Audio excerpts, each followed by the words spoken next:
నమస్తే. Welcome to YoYo TV.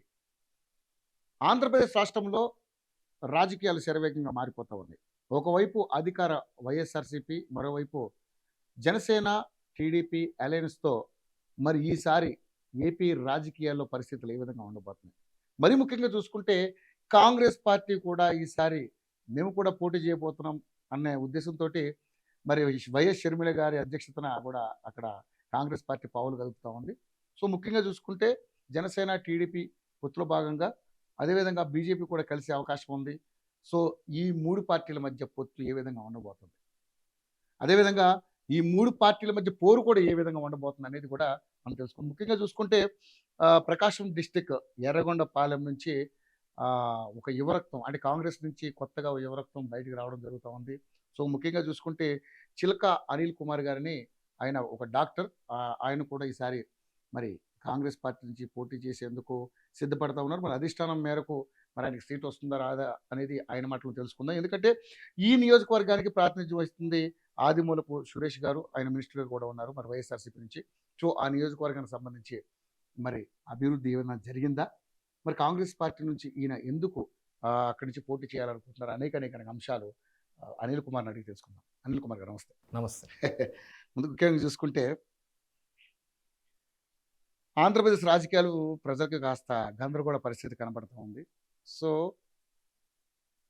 ఉన్న 2 పార్టీల మధ్య పెద్ద పోరే నడుస్తూ ఉంది. ముఖ్యంగా చూసుకుంటే కాంగ్రెస్ పార్టీ కూడా మేము ఇంకా ఉన్నాం, ఎందుకంటే విభజన తర్వాత కాంగ్రెస్ పార్టీకి పెద్ద ఆదరణ లేకపోయినప్పుడు కూడా ఈసారి మేము కూడా పోటీలో ఉండబోతున్నాం అని చెప్పేసి కాంగ్రెస్ పార్టీ కూడా వైఎస్ షర్మిల గారు తిరుగుతూ ఉన్నారు. ఏంటి అంటే ఇప్పుడున్నటువంటి పరిస్థితుల్లో కాంగ్రెస్ పార్టీ మరి అంత ప్రాధాన్యతను చూపించగలిగే అవకాశం ఉంది, ఎందుకంటే కాంగ్రెస్ పార్టీ నుంచి మీలాంటి యువరక్తం కూడా రావడం జరుగుతూ ఉంది. ఏంటి అసలు కాంగ్రెస్ పార్టీని ఎందుకు చూస్ చేసుకున్నారు, ఎందుకు మీరు కాంగ్రెస్ పార్టీ నుంచి పోటీ చేయాలనుకుంటున్నారు? సో మీరు అన్నట్టుగా రాష్ట్రంలో ఈరోజు కాంగ్రెస్ పార్టీ ఎంతవరకు పర్ఫార్మెన్స్ చూపిస్తుంది అనే దాంట్లో గత 10 ఏళ్ళుగా దీనికి ఒక కారణం కూడా ఉంది. విభజన జరిగిన విధానం తర్వాత కొంత కాంగ్రెస్ పార్టీని వ్యతిరేకించడము, ఇంకేదో మనకి ఈ కొత్త 2 ప్రాంతీయ పార్టీలు 2 కూడా మనకేమన్నా చేస్తాను ఆంధ్ర రాష్ట్ర ప్రజలు ఖచ్చితంగా ఒక నిర్ణయం తీసుకున్నారు. కానీ మళ్ళీ ఈ రోజున ప్రజలందరూ కూడా ఈ రెండింటికన్నా కాంగ్రెస్సే మేలు, విభజన జరగకముందు జరిగిన అంత అభివృద్ధి కూడా ఈ 2 పార్టీలు వచ్చాక జరగలేదు రాష్ట్రం అనే దానికి ప్రజలు అభిప్రాయానికి వచ్చారు. కాంగ్రెస్ పార్టీ కొత్త పార్టీ కాదు, కాంగ్రెస్ పార్టీ మేమేదో చేస్తామని కొత్తగా చెప్పుకోవడం కాదు. స్వాతంత్రం వచ్చినప్పటి నుంచి కూడా కాంగ్రెస్ పార్టీ భారతదేశాన్ని నిర్మించడంలో 90% కాంగ్రెస్ పార్టీది ఎక్కువ ఉంది అనేది అది జగమెరిగిన సత్యం.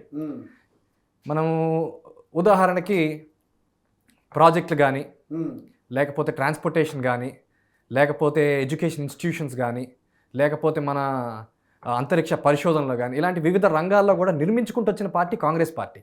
ఈ లాస్ట్ 10 ఏళ్ళలోనే భారతదేశాన్ని మొత్తం నిర్మించిన పార్టీ బీజేపీ పార్టీ కాదు. అంతకుముందు ఎన్నో ఏళ్ళ నుంచి మొత్తం ఆది నుంచి నిర్మించుకుంటూ వస్తుంది. కాబట్టి మన ఆంధ్రప్రదేశ్కి వస్తే విభజన జరిగిన తర్వాత వీళ్ళందరూ అబద్ధపు హామీలు, ప్రత్యేక హోదా తెస్తామని ఒక పార్టీ, తర్వాత ప్రత్యేక హోదా పైన పోరాడతాం, మళ్ళీ అధికారంలోకి ఇవ్వండి ఇంకొక పార్టీ, రెండింటిని నమ్మి ప్రజలు వాళ్ళు అవకాశం ఇచ్చారు.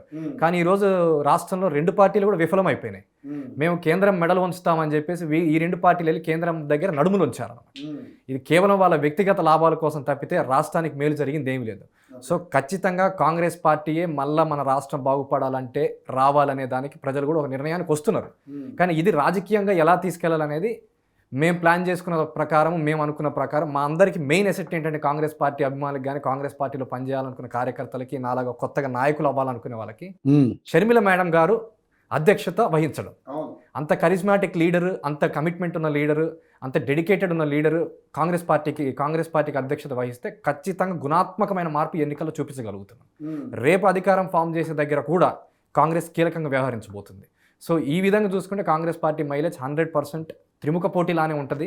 సో దీనికి ఎలాంటి డౌట్స్ పడాల్సిన విషయానికి మనమేం ఆలోచించాల్సిన పని లేదు. ఓకే, ముఖ్యంగా చూసుకుంటే మీరు అన్నారు కాంగ్రెస్ పార్టీ ఈసారి అంటే తెలుగు యాక్చువల్గా ఏంటంటే విభజనప్పుడు కాంగ్రెస్ పార్టీ వ్యవహరించిన తీరుకి ఆంధ్రప్రదేశ్ ప్రజలందరూ కూడా ఆ పార్టీకి బుద్ధి చెప్పడం జరిగింది. సో నిజంగానే మరి కాంగ్రెస్ పార్టీకి నిజంగానే ఏపీ మీద కూడా అంత ప్రేమ ఉంటే ఆ స్పెషల్ స్టేటస్ ఏదో అప్పుడే ఇచ్చి విభజించేటప్పుడే తెలంగాణకి కొంత న్యాయం, ఆంధ్రప్రదేశ్ కొంత న్యాయం చేసి ఉండొచ్చు కదా, ఎందుకు అలాంటి ప్రక్రియ చేయలేకపోయింది అనుకుంటున్నారు మీరు? విభజన జరిగిన తరుణం ఎలా ఉండిందంటే, అప్పుడున్న తెలంగాణ మూమెంట్, అప్పుడు జరుగుతున్న ఆత్మ బలిదానాలు, ఫోకస్ కొంచెం కాంగ్రెస్ పార్టీ అక్కడ పెట్టింది. కానీ ఖచ్చితంగా సమన్యాయం చేయాలనుకుంది. తెలంగాణకు చేసి ఆంధ్రాకి చేయకుండా, ఎందుకు ఆంధ్ర ఏం శత్రువు అంటే కాంగ్రెస్ కాదు, ఖచ్చితంగా ఆంధ్రలో ఇంకెక్కువ చేసింది కాంగ్రెస్ పార్టీ. కాకపోతే అప్పుడు ఒక స్ట్రాటజిక్గా చేసుకుని, ఒక ప్లాన్ చేసుకొని, ప్రత్యేక హోదా ఏం చేయాలి రాష్ట్రానికి ఒక ప్లాన్ ప్రకారం వెళ్దామని ఉద్దేశం ఉన్నారు. దురదృష్టవశాత్తు మేము అధికారం కోల్పోవడం, తర్వాత అదే వ్యతిరేకతలాగా రావడం తప్పితే ఖచ్చితంగా కాంగ్రెస్ పార్టీ ఈ రోజుకి కట్టుబడి ఉంది.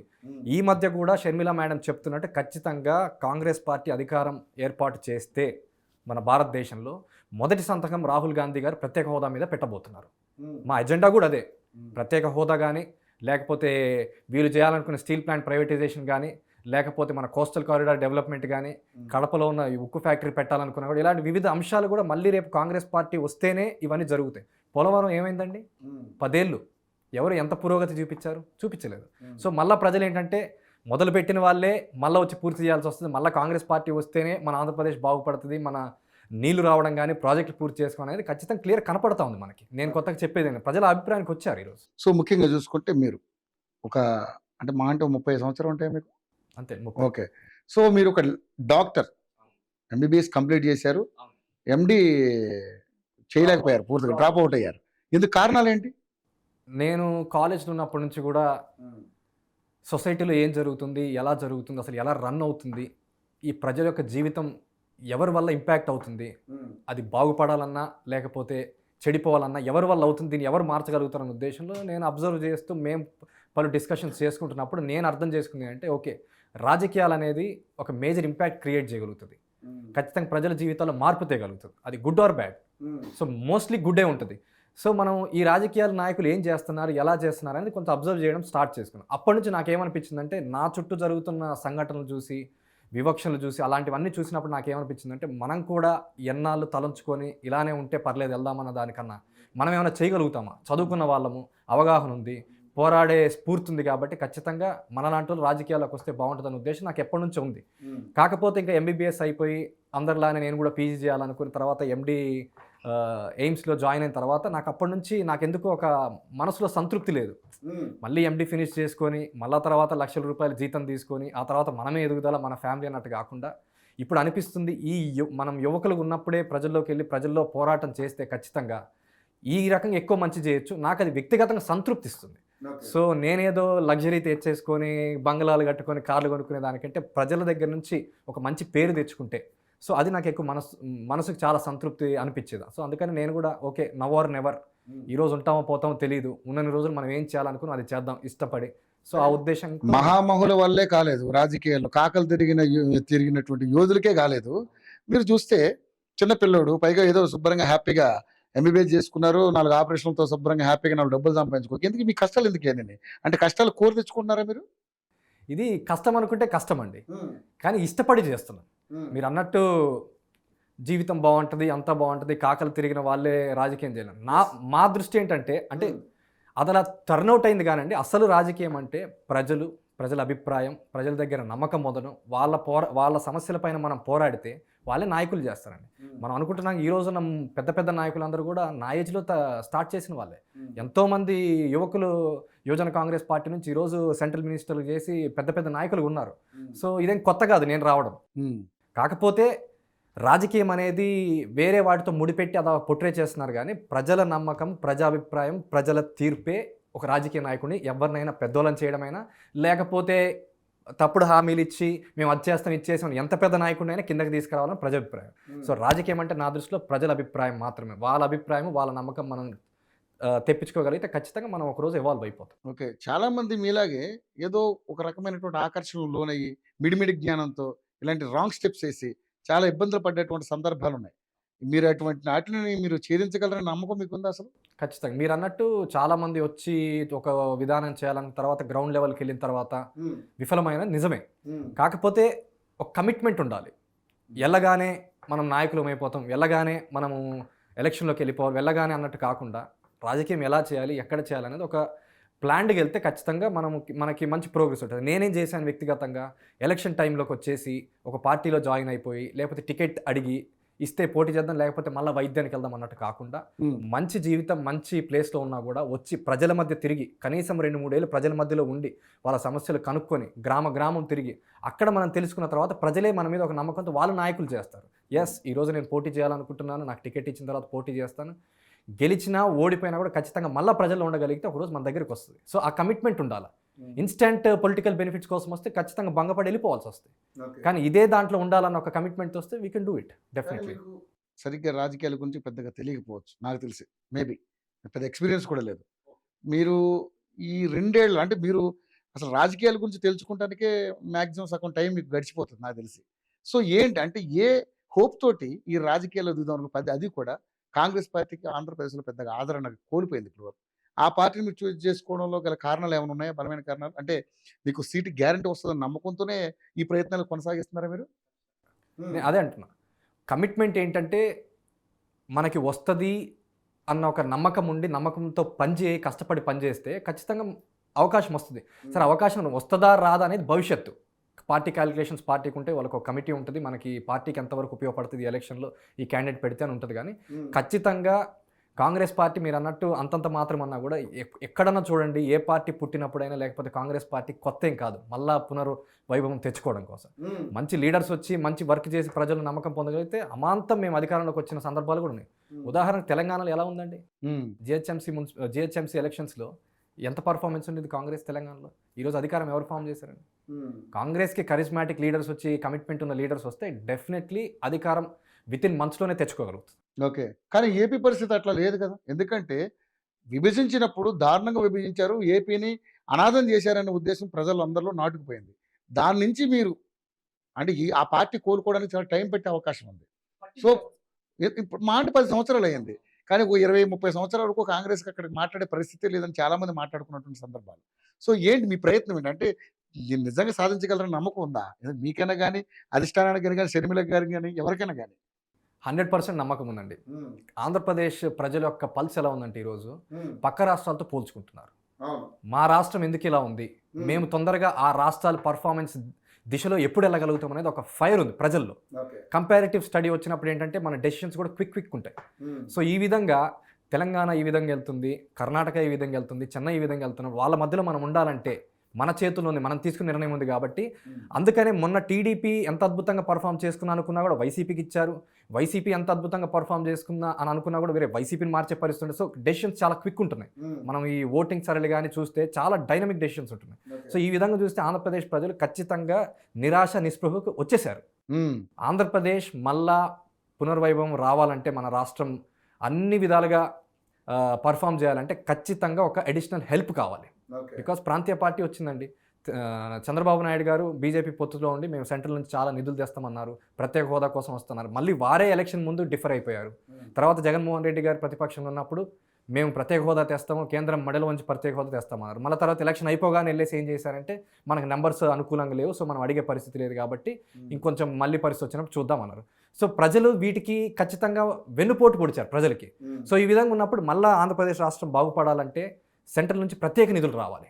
అప్పుడైతేనే ఇప్పుడున్న లోటు బడ్జెట్కి మనం తీర్చుకొని అడిషనల్గా తెచ్చుకొని ఇన్సెంటివ్స్ కానీ లేకపోతే ఇండస్ట్రియలైజేషన్ డెవలప్మెంట్ కానీ ఉపాధి కల్పించే విధానంలో కానీ అన్ని విధాలుగా రావాలంటే మళ్ళీ మనకి సెంట్రల్ సపోర్ట్ అనేది ఉండాలి. ఈ 10 ఏళ్ళు సెంట్రల్ సపోర్ట్ ఉండిందా మనకి? లేదు. ఈ 10 ఏళ్ళు బీజేపీ కదా పాలించింది. నాకు తెలిసి టీడీపీ వైసీపీ కాదండి, ఆంధ్రప్రదేశ్లో పాలించింది బీజేపీయే. సో మళ్ళీ బీజేపీకి ఎదురుగా మేము ఏ పార్టీ చేయాలంటే ఖచ్చితంగా కాంగ్రెస్. బీజేపీ పాలించిందన్న అనుకుందాం, ఓకే, మరి కనీసం డెవలప్మెంట్ జరగాలిగా, ఏం లేదుగా మరి అక్కడ. జరగలేదు కాబట్టే ప్రత్యామ్నాయం చూస్తున్నారు ఈరోజు. ఖచ్చితంగా ఆంధ్రప్రదేశ్ బాగుపడాలంటే ప్రత్యేక నిధులు రావాలి, ప్రత్యేక హోదా రావాలి. సో ఇవే కీలకం. ఇవి వస్తేనే మళ్ళీ ఆంధ్రప్రదేశ్ని కనీసం మనం చూడగలుగుతాం on par of other states తీసుకురావాలంటే. సో దానికి రావాలంటే బీజేపీ విఫలమైనప్పుడు కాంగ్రెస్ పార్టీకే కదా అవకాశం ఉంది సెంట్రల్లో ఫామ్ చేయడానికి. సో సెంట్రల్లో కాంగ్రెస్ పార్టీ వచ్చి ఆంధ్రప్రదేశ్లో కాంగ్రెస్ పార్టీ వస్తే ఖచ్చితంగా విత్ ఇన్ 5 yearsలోనే గుణాత్మకమైన మార్పు వస్తుంది ఆంధ్రప్రదేశ్లో. సో ఈ విషయం ప్రజలు ఖచ్చితంగా తెలుసుకున్నారు. ఓకే, సరే, సెంట్రల్గా స్టేట్గా తర్వాత మాట్లాడుకుందాం. ముందు మీ గురించి కొన్ని విషయాలు మాట్లాడతాం. ఎందుకంటే మీరు చూస్తే యూత్, సరే మీకు ఇప్పుడు మంచి యువరక్తం, ఓకే, పాలిటిక్స్లో యువరక్తం రావడం మంచి తరుణాన్ని కాదంటలేదు. కానీ మీరు డాక్టర్ వృత్తిలో ఉన్నారు, దానికి కొనసాగిస్తామన్నారు, ఓకే రైట్. కానీ మీ ఏరియాలో అంటే మీ ఉన్నటువంటి ఎర్రగొండపాలెంలో ఆ నియోజకవర్గంలో మీరు అసలు ఎవరికైనా తెలుసా? మీ మీ మీ ఫ్యామిలీకి తప్ప లేకపోతే మీ నియోజకవర్గంలో ఎవరికన్నా మీ మొఖం తెలుసా? సరే నేనైతే అందరికీ తెలుసని చెప్తా. కానీ ఒక ఫ్యాక్ట్ చెక్ అనేది ఉంటుంది. నియోజకవర్గంలోకి వెళ్ళండి. చిలక అనిల్ కుమార్ ఏం చేశాడు? ఈ 2 ఏళ్ళు ఏంటి మీకు తెలుసా అబ్బాయి అని? కనీసం ఊరికి 50 మంది అయినా నా పేరు చెప్తారు. ఎందుకంటే నేను వెళ్ళాను కాబట్టి. నేనేదో నా దగ్గరికి రమ్మని ఒక ఆఫీస్ పెట్టుకుని కాదు. నేను ప్రజల మధ్యకి వెళ్ళాను. వాళ్ళ మధ్యలో మాట్లాడాను. వాళ్ళందరికీ స్ఫూర్తి నింపాను. యువకులు రాజకీయాల్లోకి వస్తే ఎలా ఉంటుందో ఒక అవకాశం ఇచ్చి చూడమని ఎన్ని రోజుల నుంచి చేస్తున్నారు ఇవన్నీ మీరు? గత 2.5 ఏళ్ళ నుంచి చేస్తాను. 2.5 ఏళ్ళ నుంచి. జనంలో ఉన్నారు. నిత్యం జనాల్లో ఉన్న, ఎర్రగొండపాలెంలోనే ఉంటున్నా. వాళ్ళందరికీ 24/7 అందుబాటులో ఉంటున్నా. ఇప్పుడు ఈ డాక్టర్ వృత్తిని ప్రస్తుతానికి ప్రస్తుతానికి ఆపేశాను. ఓకే. సో ఒకవేళ రాజకీయాల్లో మీరు సెట్ అయితే కంటిన్యూ చేస్తారు, లేదంటే మళ్ళీ మీ డాక్టర్ వృత్తికి వెళ్ళిపోతారా? ఇంకా వెళ్ళిపోనండి. డాక్టర్ వృత్తి అనేది అది నా రీసోర్సెస్ కోసము నేను అక్కడే ప్రాక్టీస్ పెట్టుకుంటా భవిష్యత్తులో. అది ఇంకా నేను నిర్ణయించుకోలేదు కాబట్టి ప్రాక్టీస్ పెడతాను లేదని తర్వాత ఆలోచిస్తా. మొత్తానికైతే ఫుల్ టైం పాలిటిక్స్లో ఉండాలనుకుంటున్నా. సో అంటే హాఫ్ చేసేస్తే ఏమైందంటే దృష్టి మల్లుద్ది. సో నిత్యం ప్రజల్లో ఉండి వాళ్ళ తర్వాత తర్వాత ఏం చేయాలనేది ఎలక్షన్ తర్వాత మనకి రీసోర్సెస్ కోసం నా వ్యక్తిగతంగా నేను అది కూడా సేవా దృక్పథంతోనే ఉంటుంది, వ్యాపార దృక్పథం కాదు. సో సేవ చేయాలని మీలాంటి వాళ్ళు అందరూ వస్తున్నారు. సేవ పేరుతోటి చాలామంది రాజకీయాల్లోకి రావడం, వాళ్ళ రకరకాలుగా వాళ్ళు అంతా సెట్ అయిన తర్వాత ఏదో ఒక పార్టీలో గెలిచి ఎంత సంపాదించుకోవడం ఇదే జరుగుతుంది తప్పితే సేవ చేయడం అనే లక్షణం ఏ నాయకుల్లోనే మీకు కనిపించిందా? మీరు అదే ట్యాగ్ లైన్ తీసుకుని వస్తున్నారు. ఎందుకంటే నిజంగా సేవ అనే పేరుతోటి ఇలాంటి చాలామంది వచ్చి వాళ్ళ స్వార్థం కోసం రాజకీయాలు చేసి వాళ్ళు డబ్బు సంపాదించుకుని బయటపడుతున్నారు తప్పితే ఎవరన్నా ప్రజలకు సేవ చేస్తున్నారా? సరే మీరు అన్నది కూడా నేను డినై చేయలేను, జరిగింది. I agree with that. But ఇంక ఇలానే ఉంటుంది కదా, ఇంక ఇదే కదా అనేసి మనం హోప్ లేకుండా ఒక కొత్త వాళ్ళు రాకపోతే మార్పు ఎక్కడ మొదలవుద్దండి? మార్పు ఒక వైద్యుడికి చెప్తున్నా, ఒక పేషెంట్కి ఒక రకమైన ట్రీట్మెంట్ ఇస్తున్నాము, సరే వాళ్ళు క్రిటికల్ స్టేజ్లో ఉన్నారు, వాళ్ళు డాక్టర్గా మనకి వాళ్ళు మరణిస్తారని తెలిసినా కూడా ఇంకెలాగో చనిపోతారని వదిలేం కదండి. ఏం చేస్తాం? వివిధ రకమైన మందులు కానీ లేకపోతే ట్రీట్మెంట్ మొడాలిటీస్ కానీ మనం మార్చుకొని ప్రయత్నం చేస్తాం. Why? Because we have hope. దేవుడి మీద భారం వేసి మనం చేద్దాం. అదేవిధంగా ఈరోజు వ్యవస్థ కానీ లేకపోతే రాజకీయంలో ఉన్న రాజకీయ నాయకులను ఏ విధంగా వెళ్ళిపోయినా కూడా బట్ ఒక కొత్తదనం రావాలి, ఒక మార్పు వస్తున్న ఎక్స్పెక్టేషన్స్ కూడా ఉంటాయి ప్రజలకి. రాజకీయం చేయాల్సిందే, పార్టీల అధికారంలోకి రావాల్సిందే, కొత్త నాయకులు రావాల్సిందే. రావాల్సినప్పుడు కొంచెం క్రెడిబిలిటీ ఉన్న వాళ్ళు, నాలాగా ఉత్సాహంగా ఉన్న వాళ్ళు, ప్రజలకు ఆ డెడికేట్ ఉన్న వాళ్ళు రావడం మంచిది. వచ్చిన తర్వాత కూడా లెట్ ద టైం డిసైడ్. నేను కూడా ఏమంటా అంటే, నేను కూడా అందరి నాయకుల్లాగానే వచ్చేసి మోసం చేసేసి ఆర్థికంగా నేను ఓన్లీ దాని వల్లనే వెళ్తున్నంటే నన్ను కూడా తీసి పక్కన పడేయండి. 100%. నేను ప్రజలకు చెప్తున్నా కదా, మంచి చేస్తాడు, ఉద్దేశం బాగుంది, ఎందుకు వచ్చాడు, కడుపు నిండాక వచ్చాడా, కడుపు కాల్చుకొని వచ్చాడా అనేది గమనించి దాని ప్రకారం నిర్ణయం తీసుకున్న తర్వాత నేను కూడా వాళ్ళందరిలాగానే అయ్యాను అనుకో, నన్ను కూడా తీసి పక్కన పడేసి ఇంక కొత్త వాళ్ళకి చేయండి. సో ఆ మార్పు అనేది ప్రజలు కూడా తీసుకొస్తే ఖచ్చితంగా నాయకులు కూడా ఒక భయం ఏర్పడుతుంది. చూశాను చాలామంది మీలాంటి అంటే యువకులు ఈ రాజకీయాల పేరు చెప్పి ఏదో సోషల్ మీడియాలో హైలైట్ అయిపోవాలని ఏదో చేసేసి ఏదో గందరగోళం చేసేసి అంత కాంట్రవర్షియల్ మాటలు మాట్లాడి హైలైట్ అవ్వడం ట్రై చేస్తారు. అలాంటి కోవకు చెందిన వాళ్ళైతే కాదుగా మీరు? 100% కాదండి. అలాంటి కోవకు చెందిన వాడైతే ఈ స్టూడియోకి నేను ఎప్పుడో 2.5 ఏళ్ల క్రితమే వచ్చేవాడిని. నేను ముందు ప్రజల్లోకి వెళ్ళా, ప్రజల్లో మెలగాలనుకున్నా, అక్కడ కష్టాలు అక్కడ తెలుసుకోవాలనుకున్నా. తర్వాత నేను ప్రత్యక్ష ఎన్నికలకు వెళ్ళిపోతున్నాను. నేను ఎక్కడ ఎవరిని మా ప్రాంతంలో వాళ్ళందరినీ నేను ఏదో ఓన్లీ పొలిటికల్ బేసిస్లో వెళ్ళలేదు. తర్వాత ఆ కష్టాలు తెలుసుకున్న తర్వాత ఎందుకు చేయలేదని ప్రశ్నించాం, విమర్శించాం. కానీ మొదట ఏదో హైలైట్ అయిపోవాలి, లేకపోతే ఇలా రాజకీయం పేరు చెప్పి ఒక ఫేమ్ తెచ్చుకోవాలనే ఉద్దేశం నాది కాదు. ఆ విధంగా అయితే నేను ఎప్పుడో సోషల్ మీడియాలో అంత యాక్టివ్గా చేసుకునేవాడిని అది అయ్యేది. కానీ నేను ఇప్పుడు కొత్తగా వచ్చానంటే నా ప్రాంతం పట్ల ఉన్న సమస్యలు తెలుసుకొని నేను మాట్లాడి మా ప్రజలందరినీ నేను వేడుకోవాలనుకుంటున్నాను, ఒక మార్పు తీసుకురావాలని. సో నా విధానం మీకు చూస్తే అర్థమవుతుంది, స్టెప్ బై స్టెప్ నేను ఎలా వచ్చాను. సో దీంట్లో ఖచ్చితంగా మీరు డెసిషన్ తీసుకోవచ్చు, ఎస్ ఈయన ఆ కోవకు చెందడని. ఎందుకంటే మీలాంటి యువకులు చూసాం. ఇప్పుడు పైగా మీరు ఒక డాక్టర్ వృత్తిలో ఉన్నారు, చదువుకున్నారు, మీకు కమ్యూనికేషన్ బాగుంది, గట్టిగా ఉంది. సో ఒక లగ్జరీ లైఫ్కి అలవాటు పడ్డ మీరు ఎందుకు అంటే ఇలాంటివన్నీ మీరు చెప్తే కొంతమంది నమ్మొచ్చు, నమ్మకపోవచ్చు. సో మీ నియోజకవర్గ ప్రజలు ఏ విధంగా నమ్మించగలుగుతున్నారు మీరు? అదే అండి, ఇప్పుడు రాజకీయాల్లోకి రావాలనుకున్నా లేకపోతే ప్రజాసేవలోకి రావాలనుకున్నా ఏ టైంలో వస్తున్నారు, ఎందుకు వస్తున్నారు? మీరు అన్నట్టు లగ్జరీ లైఫే బాగుంటుంది అనుకుందాం, మరి నాకు ఉంది కదా, ఉండి కూడా ఎందుకు వదిలేచ్చాను? ఇప్పుడు సరే మీరు అన్నట్టు డాక్టర్గా అయిపోయా లేకపోతే రాజకీయాలు డబ్బులు సంపాదించి మళ్ళీ వచ్చి ఇదే లగ్జరీ లైఫ్ దగ్గరికి వచ్చేది కదా. కానీ నాకు ఆల్రెడీ ఉంది కదా, ఉండు కాకపోయినా లేకపోతే ఒక 5 ఏళ్లలో నేను పని చేసుకుని డబ్బులు సంపాదించుకుని ఉంటుంది కదా. అయినా కూడా అది వదిలేసుకొని వచ్చానంటే నా ఇంటెన్షన్ ఏంటి అర్థం కావాలి కదా. వచ్చి పల్లెల్లో ఉంటున్నా కదా, నేను పల్లెల్లో తిరుగుతున్న ప్రజల మధ్య ఉంటున్నా కదా. సో డెఫినెట్లీ ప్రజలు అర్థం చేసుకుంటారండి ఎవరు ఎలాంటి ఉద్దేశంతో వస్తున్నారు. ప్రజలు చాలా తెలివైన వాళ్ళు, ఏ నాయకుడు ఏంటి అనేది వాళ్ళు ఖచ్చితంగా మంచి నిర్ణయం తీసుకుంటారు. సో ఆ విధంగా నాకు నేనైతే కాన్ఫిడెంట్గా చెప్పగలుగుతా, నేను చేసిన విధానం కానీ నా ఉద్దేశం ఏంటని చెప్పగలుగుతా. ప్రజలు నమ్మిన రోజు నాకు అవకాశం వస్తుంది, అవకాశం వచ్చిన తర్వాత నేను ఏ విధంగా ముందుకెళ్తా అనే దానికి భవిష్యత్తే చెప్తుంది. సో ముఖ్యంగా చూసుకుంటే ఆదిమూలపు సురేష్ గారు మీ ఎమ్మెల్యే అండ్ మినిస్టర్ కూడా. ఇప్పుడు ఎర్రగొండపాలెన్ని మనం తీసుకుంటే మీ నియోజకవర్గం ఈ 10 ఏళ్లలో, ఎందుకంటే విభజన జరిగిన తర్వాత టీడీపీ 5 ఏళ్ళు, అదేవిధంగా ఇప్పుడు వైఎస్ఆర్సీపీ 5 ఏళ్ళు, ఈ 10 ఏళ్లలో ఏమైనా అభివృద్ధి చెందిందా? గత పాలకులు కానీ ఇప్పుడున్నటువంటి వైసీపీ పాలనలో కానీ ఏమైనా అభివృద్ధి చెందిందా? మీరు అడ్రస్ చేసినటువంటి సమస్యలు ఏంటి అక్కడ? దురదృష్టవశాత్తు మా నియోజకవర్గం అభివృద్ధి సంగతి పక్కన పెడితే ఉన్నాయని సమస్యలే అండి. టీడీపీ ప్రభుత్వం అయినా ఈ రోజు అయినా కూడా ఏమైనా చేసుంటే కనీసం మా ప్రాంత ప్రజలకి, రైతులకి తాగునీరు లేదు, సాగునీరు లేదు, బేసిక్ ఊర్లలోకి వెళ్ళేటప్పుడు రోడ్లు లేవు, నియోజకవర్గ హెడ్ క్వార్టర్లో సెంట్రల్ లైటింగ్ లేదు. వాళ్ళు ఓపెన్ చేసిన వైసీపీ ప్రభుత్వం 3 ఏళ్ల క్రితం 4 ఏళ్ల క్రితం అనుకుంటా సుమారుగా ఒక సూపర్ స్పెషాలిటీ హాస్పిటల్ని శంకుస్థాపన చేశారు, అది పూర్తి కాలేదు. మెడికల్ కాలేజ్ పెడతామని అది చేశారు, అది పూర్తి కాలేదు. ఇంకొకటి మెయిన్ ఇష్యూ ఏంటంటే అండి, మా నియోజకవర్గంలో పుల్లల చెరువు మండలం అనేది చివరకు ఉంటుంది. అక్కడి నుంచి డిస్టిక్ హెడ్ క్వార్టర్కి వివిధ పనులు చేసుకోవడానికి డిస్టిక్ హెడ్ క్వార్టర్కి 150 కిలోమీటర్లు, 150 కిలోమీటర్లు, పోను రాను 300 కిలోమీటర్లు. ఎవరన్నా వాళ్ళు పనులు చేసుకొని పూర్తి చేసుకొని రావాలంటే డిస్టిక్ హెడ్ క్వార్టర్ అంత దూరం అంటే వాళ్ళకి ఏ విధంగా వెళ్ళగలుగుతారండి?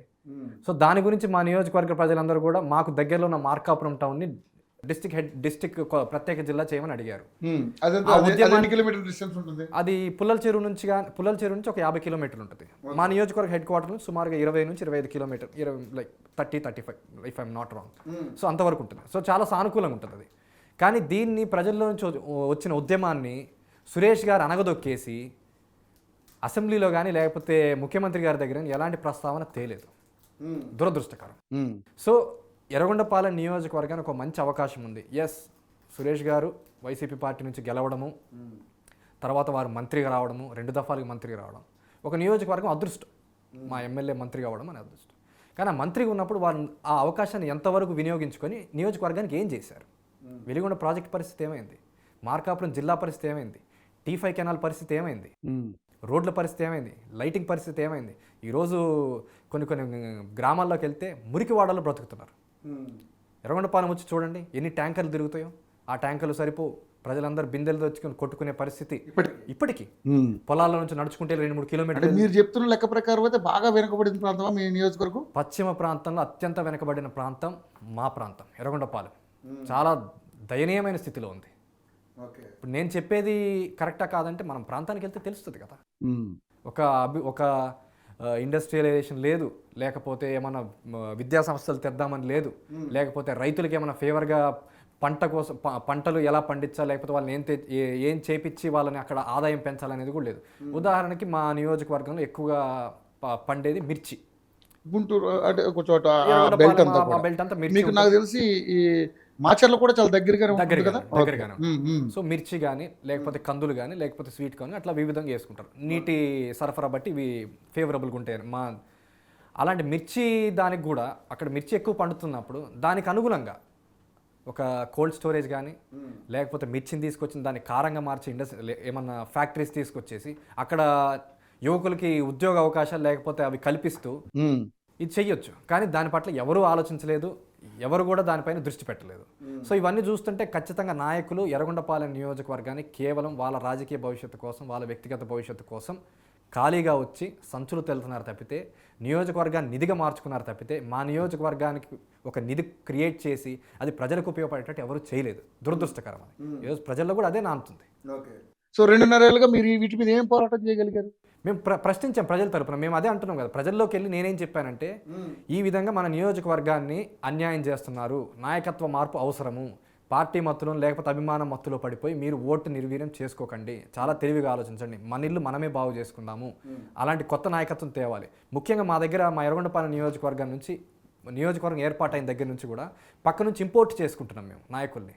మా నియోజకవర్గం నుంచి లోకల్ ఇప్పుడు ఆదిమూలపు సురేష్ గారు కూడా స్థానికుడు కాదు. స్థానికుడు కాదు, పక్క విలేజ్, మా నియోజకవర్గ పరిధిలోది కాదు. సరే ఓకే, వచ్చారు అనుకుందాము. వచ్చిందని సద్వినియోగం చేసుకోవాలి కదా, మా ప్రాంతానికి ఏమైనా చేయాలి కదా. ఎర్రగొండపాలెం నియోజకవర్గం నుంచి పోటీ చేయడం 5 ఏళ్ళు, ఓడిపోతాం అనుకుంటే పక్క నియోజకవర్గాలు, మళ్ళీ ఎర్రగొండపాలెం ఆ పార్టీ ఫీవర్ ఉందంటే మళ్ళీ ఎర్రగొండపాలెనికి రావడం, మళ్ళీ గెలవడం. ఈరోజు సురేష్ గారు కొండేపికి ఎందుకు వెళ్ళారండి? ఎర్రగొండపాలెంలో మీరు చేసిన అన్ని కరెక్ట్గా ఉంది, మీరు బాగా అభివృద్ధి చేశారంటే కొండేపి వెళ్ళాల్సిన అవసరం ఏంటి? అంటే మీ ఓటమి మీరు ఒప్పుకున్నట్టు కాదా? సో ఇదే చూపిస్తుంది కదా వీళ్ళేం చేయలేదని. మళ్ళా రేపు ఎట్టెళ్తారు అంటే 5 ఏళ్ళు మీరు పాలించిన తర్వాత ప్రజలకు ఏం సమాధానం చెప్పకుండా ఓడిపోతామని గుర్తెరిగిన తర్వాత మనం వేరే నియోజకవర్గానికి వెళ్ళి మళ్ళీ ఇంకొక క్యాండిడేట్, ఆ వచ్చే క్యాండిడేట్ ఎవరండి తెలీదు, ఎక్కడి నుంచో తెలీదు. పార్టీలో ఉన్నారు కాబట్టి పార్టీ ఒక క్యాండిడేట్ పంపించింది. సరే వారన్నా ఏం చెప్పాలి? సమాధానం చెప్పండి, మా పార్టీ ఇలా చేసింది, సరే ఆదిమూలపు సురేష్ గారు ఏం చేయలేదు, నేను వచ్చి కొత్తగా చేస్తా అని ఒక హామీ ఇవ్వడానికి మీరేం చేశారు నియోజకవర్గాన్ని? సరే ఒక 2-3 ఏళ్ల క్రితం వచ్చో, లేకపోతే ఎర్రగొండపాలెంలోనే ఉంటా, ఎర్రగొండపాలెంలోనే నాకు గెలుపోవటం సంబంధం లేకుండా ఎర్రగొండపాలెం కోసం పనిచేస్తాను ఏమైనా హామీ ఇవ్వగలుగుతారా? రేపు మిమ్మల్ని ఇన్ఛార్జికి తీసేస్తే మీరు ఉంటారు ఎర్రగొండపాలెంలో? ఎవరు కూడా కొత్త క్యాండిడేట్ ఎవరు అనుకుంటున్నారు? చంద్రశేఖర్ గారు అని వచ్చారు వైఎస్ఆర్సీపీ నుంచి, ఇన్ఛార్జ్ ఉన్నారు. ఓకే, ఇప్పుడు ఆయనకి టికెట్ కన్ఫర్మ్ అయ్యే అవకాశం కూడా ఉంది. అవకాశం ఉండుండొచ్చు. అదేవిధంగా టీడీపీ నుంచి కూడా ఇంకో క్యాండిడేట్ ఉన్నారు, ఆయన నాన్ లోకలే, ఆయన ఎక్కడో కనిగిరి నుంచి వచ్చారు. డేవిడ్ రాజ్ కాదు, ఎరిక్సన్ బాబు. ఓకే, డేవిడ్ రాజ్ గారితో కూడా మీకు అంటే ఆయన కూడా మీలాగా సీట్ ఆశిస్తున్నాడుగా. సో ఆయన సీనియర్, ఆయన కాదనుకుని మీకు ఇచ్చే అవకాశం ఉందంటారా? ఉందండి, ఎందుకంటే ఇప్పుడు కాంగ్రెస్ పార్టీ ఈ 2 పార్టీలను తట్టుకొని చేయాలంటే ఒక ప్రత్యేక అంశం కావాలి. అంశం ఏంటంటే లోకల్, నాన్ లోకల్. మరి మీరు చదువు పేరుతోటి కొన్ని రోజులు ఢిల్లీ, కొన్ని రోజులు హైదరాబాద్ ఇలా ఉన్నారు. సార్ మిమ్మల్ని లోకల్గా గుర్తించే అవకాశం ఉందా? నేను పుట్టింది, మా తల్లిదండ్రులు దగ్గర 6 తరాల వాళ్ళు పుట్టింది పెరిగింది అదే ప్రాంతం. అవకాశాలు లేక, అభివృద్ధి లేక ఎలా అయితే వేరే వాళ్ళు వలస వెళ్ళారో, బ్రతుకు తెరువు కోసం మేము వలస వెళ్ళాము. ఉద్యోగాల కోసమో లేకపోతే పని చేసుకోవడం కోసమో వలస వెళ్ళడానికి తప్పితే మా ప్రాంతం మాది ఎప్పుడైనా. ఇప్పుడు చాలామంది ఉన్నారండి భారతదేశంలో ఉన్నారు, అమెరికా వెళ్ళారు, ఉద్యోగ అవకాశాల కోసం వెళ్ళారు. వాళ్ళు భారతీయులు కాకుండా పోతారా? ఎక్కడున్నా వీఆర్ ఇండియన్స్ అని చెప్పుకుంటారు. అదే నేను కూడా చదువు కోసము మంచి అవకాశం. కానీ అది మన ఇండియా లెవెల్లో ఎక్కడికి వెళ్ళినా, ఎందుకంటే ఇండియాలో 24-29 రాష్ట్రాలు ఉన్నాయి కాబట్టి మనంతా కూడా ఇండియా అంటే మన భారతీయులు చెప్పుకుంటాం. కానీ ఇక్కడ రాష్ట్రం కాడికి వచ్చేసరికి, ఇక్కడ ఓట్ల కాడికి వచ్చేసరికి స్థానిక లోకల్, నాన్ లోకల్ అనే ఒకటి వస్తుంది. సరే మీరు లోకల్గా అక్కడ పుట్టుండొచ్చు, కానీ ఎప్పుడు ప్రజల మధ్య తిరిగిన మీ విద్యాభ్యాసం అంతా జరిగినంత కాలంలో ఎప్పటికీ మీకు పెద్దగా తెలియకపోవచ్చు. ఈ 2.5 ఏళ్ళకనే కదా మీరు ప్రజలకు తెలుసు. అవును, వాస్తవంగా చెప్పండి. 100%. ఓకే, సో అది మీకు ఎంతవరకు రాజకీయంగా తెలుసు, అదే ఇంపాక్ట్ ఎంతవరకు మీరు సాధించగలరు? నా వయసు 30 ఏళ్ళు అండి, 28 ఏళ్ళు వరకు చదువులోనే అయిపోయింది. ఎంబీబీఎస్ కానీ ఎండి జాయిన్ అవ్వడం చదువులో అయిపోయింది. నా నెక్స్ట్ నేను పని చేసిన జీవితం మొదలైంది 2.5 ఏళ్ల క్రితమే. అప్పటి నుంచి నాకు భవిష్యత్తు ఇంకా 30 ఏళ్ళు ఉంది కదా. సో ఈ 30 ఏళ్ళు నేను ఎర్రగొండపాలెం కట్టుబడి ఉంటాను. సో అలా ప్లాన్ చేసుకుంటాను. ఇప్పుడు 50 ఏళ్ళు ఉన్న వాళ్ళు వచ్చి సరే అండి నేను దీన్ని కూడా ఒప్పుకుంటా, నాన్ లోకల్ వాళ్ళు రావచ్చు, సరే అవకాశాలు ఎక్కడైనా చేయొచ్చు. కానీ వాళ్ళు ఏమి చేయనప్పుడు కదా ఈ అంశం వచ్చేది. సరే వాళ్ళు ఏదైనా చేస్తుంటే నేను కూడా మాట్లాడటానికి ఉండేది కాదు. ఎర్రగొండపాలెం అత్యంత మంచి స్థానంలో పెట్టి అభివృద్ధి చేసి ప్రత్యేక నిధులు తెచ్చి పోరాటం చేస్తుంటే నేను చెప్పేది ప్రజలు కూడా నమ్మరు. ఈరోజు ప్రజల్లో మా ఎర్రగొండపాలెం నియోజకవర్గంలో మీరు వెళ్ళి కనుక్కోవచ్చు నాన్ లోకల్ అనే ఇష్యూ ఎంత ఉందో. ఎందుకంటే వీళ్ళందరూ వస్తున్నారు, తింటున్నారు, వెళ్ళిపోతున్నారు, కానీ ఎవరు చేయట్లేదు. సరే ఈసారి మన ప్రాంతం వాడిని చేసుకోవాలి, మన ప్రాంతం వాడు ఒకటి మనకు నిత్యం అందుబాటులో ఉంటారు. ఇంకోటి ఎర్రగొండపాలెంలో ఈ నాన్ లోకల్ అంశం ఎందుకు వస్తుందంటే నాయకులు అందుబాటులో లేకపోవడం. సో ఆదిమూలపు సురేష్ గారు ఎప్పుడు అందుబాటులో ఉండరు. వారు నివసించేది మార్కాపురంలో, వాళ్ళ ఇల్లు ఉండేది మార్కాపురంలో. ఒక ఆఫీస్ పెట్టుకున్నారు ఎర్రగొండపాలెంలో, కార్యక్రమాల కోసం వస్తారు, వెళ్ళిపోతారు. ఒక్కరోజు నిద్ర చేశారండి ఎర్రగొండపాలెంలో? లేదండి. ఇవన్నీ మరి ప్రజలకు చెప్పగలుగుతున్నారు మీరు? చెప్పగలుగుతాం, ప్రజలకు తెలుసు కూడా. అందుకే కదా వారిని ఎక్స్పోర్ట్ చేసింది కొండేపికి. పక్క నియోజకవర్గానికి ఎక్స్పోర్ట్. ఎరిక్సన్ బాబు గారు కూడా ఉన్నారు, వారు ఎక్కడ నివసిస్తున్నారండి? వారు కూడా మార్కాపురమే. చిలకా అనిల్ కుమార్ ఎక్కడ తీసుకున్నాండి ఇల్లు? ఎర్రగొండపాలెం టౌన్లో ఉంటుంది. మరి లోకల్ నాన్ లోకల్ ఈ విధంగా అందుబాటులో ఎంతవరకు ఉంటారనేది ప్రజలు గమనించాలంటారా? రేపు మీరు ఒకవేళ సీట్ వచ్చి గెలిస్తే మీరు కూడా అక్కడ ఉంటారని గ్యారంటీ అండి. ఇప్పుడు చూసాం చాలా మందికి, నేను అందుబాటులోనే ఉంటా, నేను ప్రజలకు ఎప్పుడు కూడా చేరువలోనే ఉంటా, మీ సమస్యను ఎప్పుడు కూడా నాకు డైరెక్ట్గా నాకు నంబర్కి డయల్ చేయండి అని చెప్పి నాయకులు పక్క నియోజకవర్గాలకి పక్క సిటీలకి వెళ్ళి నివాసం ఉన్నది మనం 100 చూస్తున్నాం, 1000 చూస్తున్నాం. ఇప్పుడు రేపొద్దున కూడా ఇలాగే జరగదని గ్యారంటీ ఏంటి? మీ మీద ఆ నమ్మకం ప్రజలు ఉంచాలంటే మీరేం చేయాలనుకుంటున్నారు అసలు? సరే ఇప్పుడు భవిష్యత్ ఎలా మిమ్మల్ని ఏదో వాంటెడ్లీ నేను ఏదో విధంగా నేను మాట్లాడుతున్నది, కానీ బట్ రేపు పొద్దున మీరు ఎదగాలనుకున్నప్పుడు ఇలాంటివన్నీ మీకు వస్తాయి. సో ప్రజల నుంచి వచ్చే క్వశ్చన్స్ నేను వేస్తున్నాను. దాన్ని బట్టి ఏంటంటే మీరు జనంకి ఏ సమాధానం చెప్తారు? అదే చెప్తాను.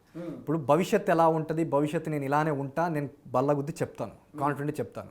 అది నమ్మాలా లేదని భవిష్యత్తు నిర్ణయిస్తుంది. ఇప్పుడు మీరు అన్నట్టు ఏంటంటే అందరు ఇలానే చెప్పారు, ఇలానే వెళ్ళిపోయారు. ఓకే రైట్, నేను ఒకటి కొత్తగా వచ్చాను, ఇలా ప్రయత్నం చేస్తున్నా, ప్రజల్లో ఉంటున్నా, నా విధి విధానాలు వాళ్ళకి అర్థమైంది. నిజంగా నేను కూడా వాళ్ళ చేశాను అనుకోండి, రాజకీయంగా నా భవిష్యత్తు తీసిపడేయండి. అదే చెప్తున్నాను. నేను ఏం చెప్పినా నమ్మండి, నేను ఏం చేసినా నమ్మండి, అప్పుడు ఒకటి చెప్పాను ఇప్పుడు చెప్పాను కాబట్టి నమ్మండి అని నేను అనట్లేదు.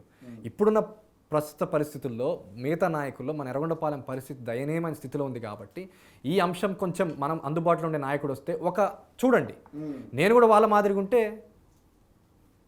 రాజకీయంగా నన్ను మీరు అవకాశం ఇవ్వక్కర్లేదు. ప్రజలకే మంచిది కదా.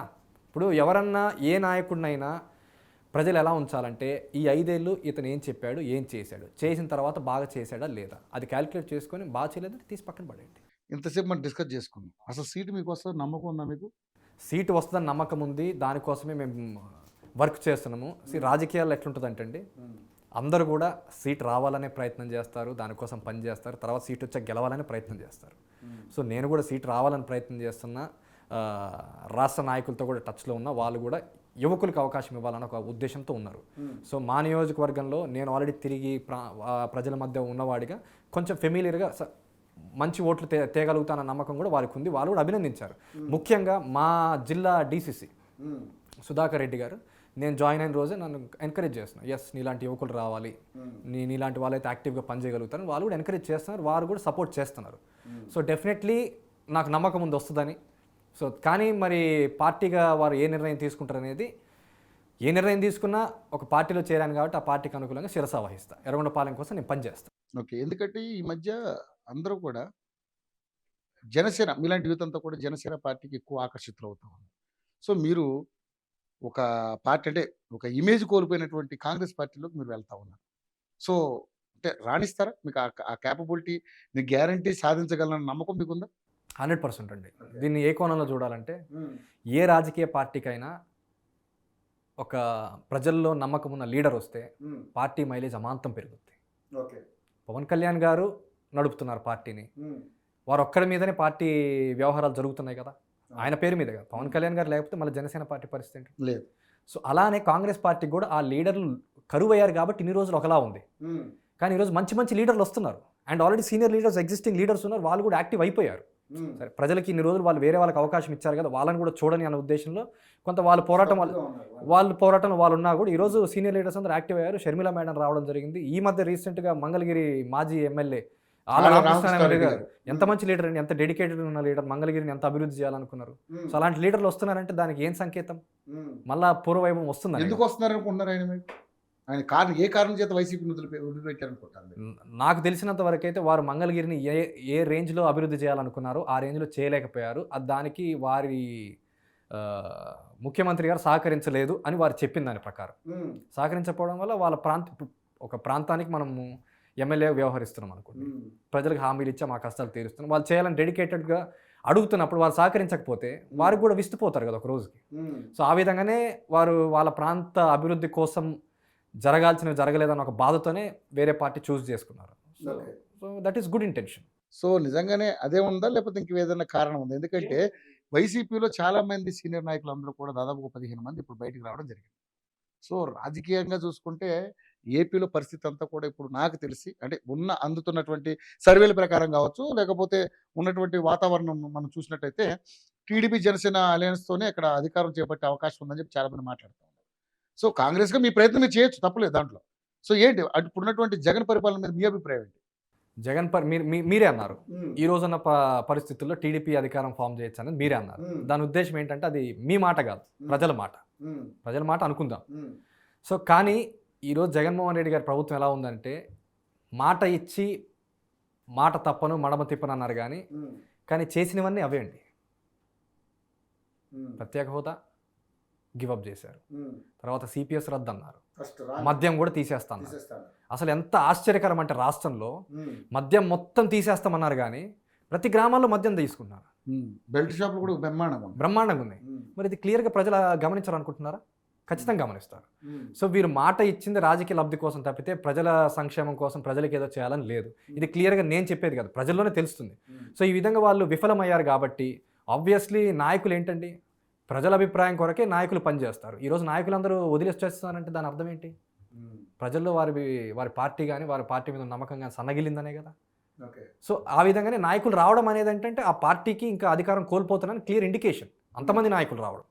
ఇంకోటి ఏంటంటే ఈరోజు ఏంటంటే మీరు అన్నట్టు యువకులుగా రాజకీయాల్లోకి వస్తున్నాము, ఒక మంచి ఇన్స్పిరేషన్ తీసుకొని వస్తాం, కొంతమంది నాయకులు ఇన్స్పిరేషన్ తీసుకుంటాం. ఈరోజు వైసీపీ పార్టీలో మన మంత్రివర్గ కూర్పు చూస్తే ఏ విధంగా ఉందండి, ఎంత దయనీయంగా ఉంది.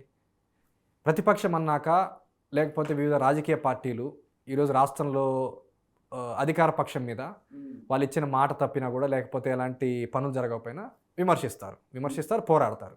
అది ప్రజాస్వామ్యంలో కామన్. కానీ ఈరోజు ఎట్లుందంటే ఎవరు విమర్శించినా వాళ్ళని బూతులు తిట్టడం, లేకపోతే వ్యక్తిగత దాడులు చేయడం, లేకపోతే సోషల్ మీడియాలో ఏకిపాడేయడం. ఇది కాదు కదా, ఏకిపాడేయడం కూడా పద్ధతి ప్రకారం చెయ్యాలి. బూతులు మాట్లాడే వాళ్ళు మంత్రులు అవ్వడం ఏంటండి? సరే మంత్రి అయిన తర్వాత మీ విధానం మార్చుకోవాలి కదా. ప్రతిపక్ష పార్టీలో ఉన్న వాళ్ళు సరే కొంత అగ్రెసివ్గా బిహేవ్ చేస్తే వీ కెన్ అండర్స్టాండ్ దట్. అధికార పార్టీలో ఉన్న వాళ్ళు సమస్యలు తీర్చండి, ఎందుకు తీర్చట్లేదు అని అడిగితే మీ వ్యక్తిగత జీవితం బాగాలేదు, మీరు అక్కడ ఉన్నారు, మీరు ఇక్కడ ఉన్నారు, సమస్య పైన ఎస్ మీరు అన్నట్టు అన్నీ జరగకపోవచ్చు రాష్ట్ర ఆర్థిక పరిస్థితి ప్రకారం అనుకున్నారనుకోండి, ఆ విధంగా చెప్పండి కదా. వ్యక్తిగత దాడులు లేకపోతే వ్యక్తిగతంగా వాళ్ళని దూషించాల్సిన పని ఏంటి? మొన్న ఈ మధ్య నేను హాస్యాస్పదం ఒక ఎమ్మెల్యేని మన రాజధాని ఏంటండి అని అడిగితే రాజధాని ఏమైనా కూడుబెట్టుద్దా అని అడిగారు. రాజధాని కూడుబెట్టుద్దని అంటే ఏం చెప్పాలండి? ఈరోజు హైదరాబాద్ ఏం కూడుబెడుతుంది తెలంగాణకి, బెంగళూరు ఏం కూడుబెడుతుంది కర్ణాటకకి, చెన్నై ఏం కూడుబెడుతుంది, ఢిల్లీ ఏం కూడుబెడుతుంది, గుజరాత్ ఏం చేస్తుంది? ఇవన్నీ వాళ్ళకి అవగాహన లేదా? ఉంది.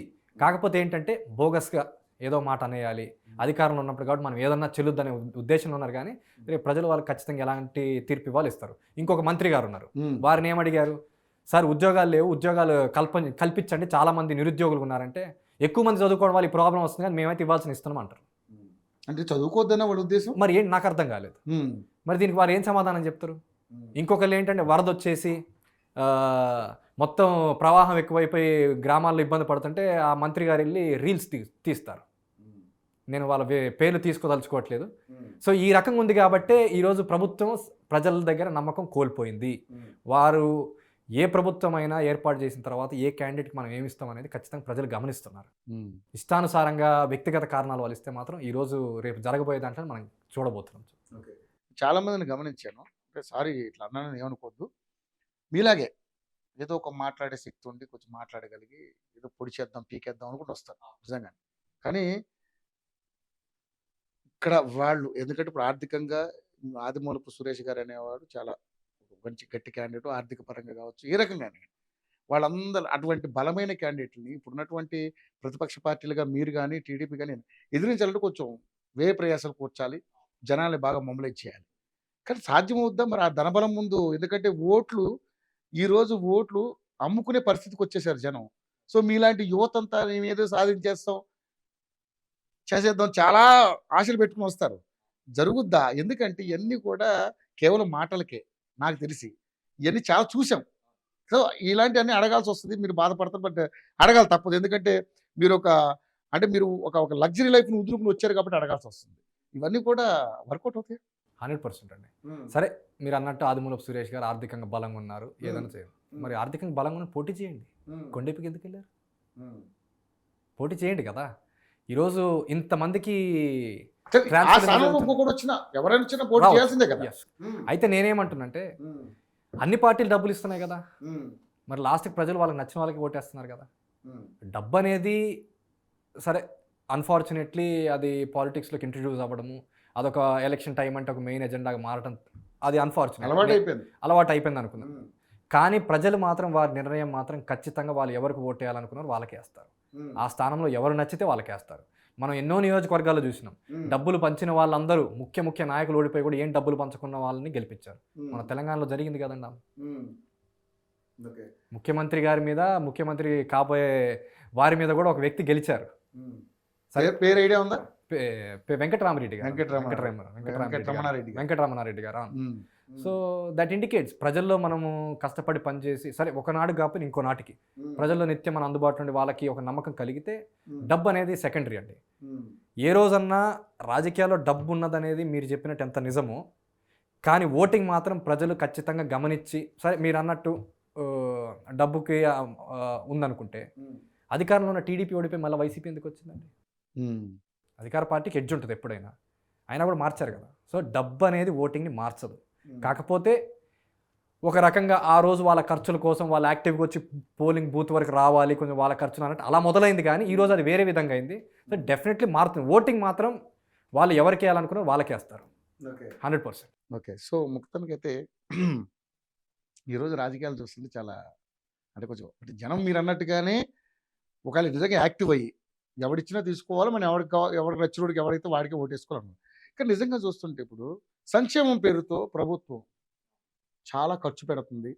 ఎక్కడి నుంచి తెస్తుంది అంటే ₹1 ఇలా ఇస్తుంది, ఒక ₹10 ఇలా గుంజుకుంటుంది అనేది రీల్స్ ద్వారా కూడా మీలాంటి యువత అంతా రీల్స్ ద్వారా కూడా ప్రజలకి మొబిలైజ్ చేస్తున్నారు. ఇలా ఇలా చేస్తున్న ప్రభుత్వం మోసపోకుండా. మరి నిజంగానే ప్రభుత్వం ఇలాంటి నిర్ణయాలు తీసుకున్నప్పుడు ఒక అభివృద్ధి కానీ రోడ్లు కానీ ఇలాంటివి లేనప్పుడు ఏ పార్టీ కూడా ఇప్పుడు ఉన్నటువంటి అధికార పార్టీని ఎదిరించే ఆ, ఎంతవరకు సక్సెస్ అయ్యాయో నాకు తెలియదు కానీ ఏ ప్రతిపక్ష పార్టీలు. సో మీలాంటి యువత అంతా వస్తూ ఉన్నారు. నిజంగా మరి సంక్షేమం పేరుతో ఇలా చేయడం ఒక ఒక యువ నాయకుడిగా మీరు ఎంతవరకు కరెక్ట్ అని మీరు ఫీల్ అవుతున్నారు? సంక్షేమం ఉండాలా ఉండొద్దా మీ ఉద్దేశం ప్రకారం? సంక్షేమం ఉండాలి, 100% ఉండాలి. ఎంత మేరకు ఉండాలనేది ఆలోచన చేయాలి.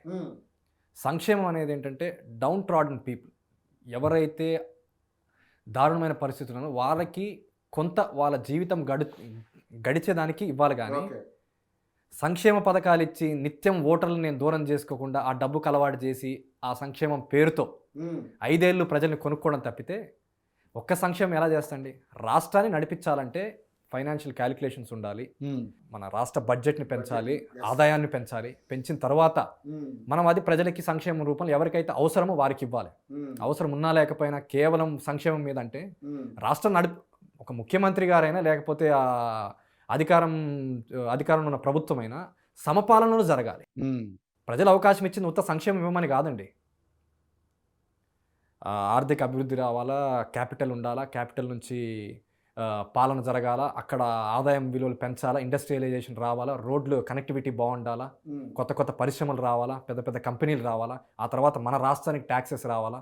సో ఇవన్నీ వస్తే మన ఆర్థికంగా రాష్ట్రం బాగుపడిన తర్వాత సంక్షేమం ఎంతలో చేసుకోవచ్చు. కానీ రాష్ట్ర ఆర్థిక పరిస్థితి ఎలా ఉందండి? నాకు తెలిసి సుమారుగా 8 నుంచి 10 లక్షల కోట్ల అప్పు ఉంది. దీనికి ఇంట్రెస్ట్ ఎంత కట్టాల్సి వస్తుంది? రేపటి రోజు మనం ఇంట్రెస్ట్ కట్టలేని పరిస్థితిలో రాష్ట్రం పరిస్థితి ఏంటండి? అమ్ముకోవాలి కదా. మరి అదంతా అమ్ముకుంటే ఈరోజు అలాంటి ఆ రౌండ్లోనే వస్తున్నాయి కదా కొన్ని ప్రైవేటైజేషన్ చేయడము లేకపోతే అమ్ముకోవడము. లోన్ ఏమేమి పెట్టి లోన్లు తీసుకుంటున్నారండి? నిధులు ఎలా తీసుకొస్తున్నారు? సీసీటీవీ కెమెరాలు మొత్తం సిస్టమ్ మీద కూడా తనఖాగా పెట్టి లోన్లు తెచ్చుకుంటున్నారు. జరిగిందే కదా, నేను కొత్తగా చెప్పేది కదా. మరి ఈ విధంగా జరిగితే రాష్ట్రానికి ఎలా మేలు? సో నాకు తెలిసి ఎవరైనా కూడా అన్ని డిపార్ట్మెంట్లో సమపాలనగా అన్నిట్లో ఆర్థికంగా బలం పెంచుకుంటూ సంక్షేమం చేస్తే దట్ ఈస్ గుడ్ గవర్నెన్స్.